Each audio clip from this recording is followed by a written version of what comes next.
hakikat kehidupan manusia, hakikat penciptaan manusia adalah berasal dari yang satu, yaitu berasal dari Nabiullah Adam alaihissalam. Dan kita maklumi bahwasanya Nabiullah Adam alaihissalam bukan penduduk bumi asli, bukan penduduk dunia, tetapi beliau berasal dari penduduk akhirat, penduduk langit, penduduk surga.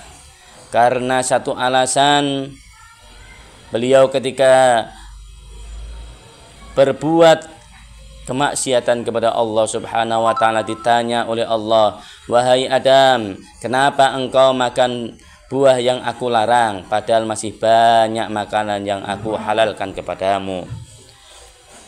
Maka Nabiullah Adam menjawab, "Wahai Allah Tuhanku, aku tidak menyangka ada satu hambamu yaitu iblis dengan menyebut namamu, tetapi ia menipu. Karena itu saya tertipu dengan rayuannya, sehingga saya makan buah yang engkau larang." Maka karena Nabiullah Adam alaihissalam ini melakukan sebuah kesalahan dan harus dihukum, pada akhirnya Nabiullah Adam alaihissalam yang penduduk asli surga, beliau disuruh migrasi, diturunkan dari alam akhirat ke alam bumi. Kita logikakan, kalau penduduk bumi asli itu seperti ayam, kambing, sapi, bebek, dan lain sebagainya. Kita ketahui ayam setelah menetes dari telurnya, dia langsung bisa jalan, langsung bisa cari makan. Bebek ketika menetes dari telurnya, langsung beberapa saat ketika dilempar di air langsung bisa berenang. Sedangkan kambing ketika barusan dilahirkan beberapa saat langsung bisa jalan dan bahkan bisa mencari induk untuk mengambil air susu ibunya. Kalau manusia sungguh sangat membutuhkan waktu yang lama. Setelah 9 bulan di rahim ibunya, kemudian dilahirkan, butuh berbulan-bulan, bertahun-tahun agar bisa memaksimalkan anugerah Allah berupa tangan, berupa mata, berupa telinga, berupa anugerah-anugerah yang lainnya. Oleh karenanya sesungguhnya kita ini bukan penduduk bumi, kita ini alien. Kita ini adalah penduduk akhirat, sedangkan kita di bumi ini hanya sementara dan pasti kita akan kembali ke alam akhirat, bisa kembali ke surganya Allah Subhanahu wa ta'ala. Allah Subhanahu wa ta'ala menjelaskan, kullu nafsin bima kasabat rahinah, setiap orang bertanggung jawab atas apa yang telah dilakukannya.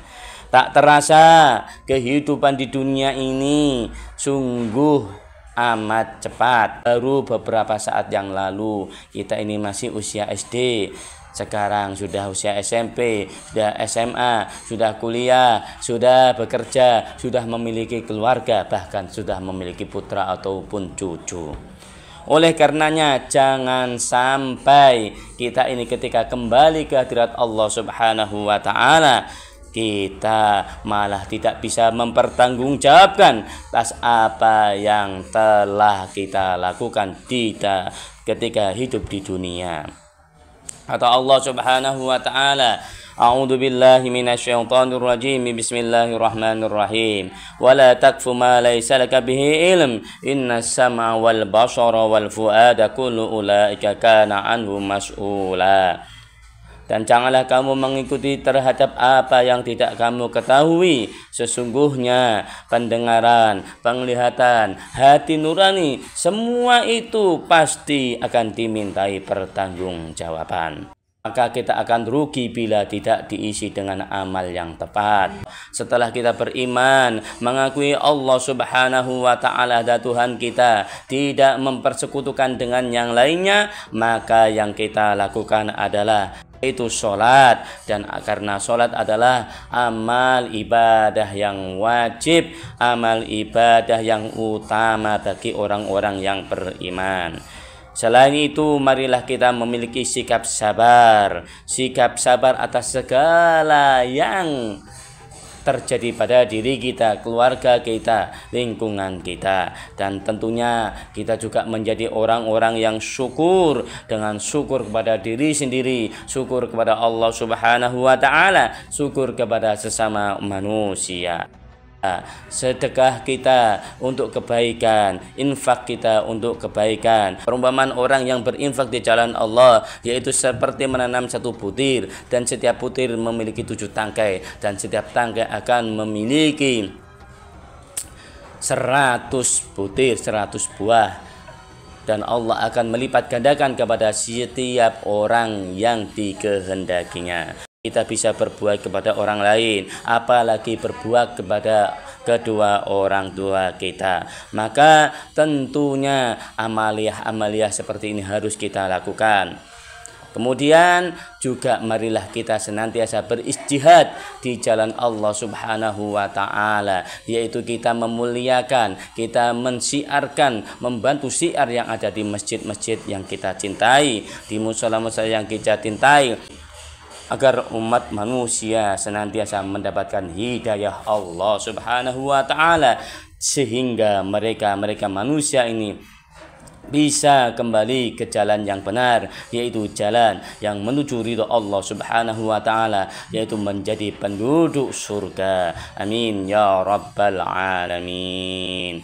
Mudah-mudahan apa yang kita lakukan hari ini dan seterusnya senantiasa menjadi asbab musabab Allah senantiasa menjaga diri kita dari api neraka. Allah senantiasa menjaga dari perbuatan-perbuatan yang dapat meniscayakan diri kita menjadi orang-orang yang mendapatkan kebencian dari Allah Subhanahu wa taala.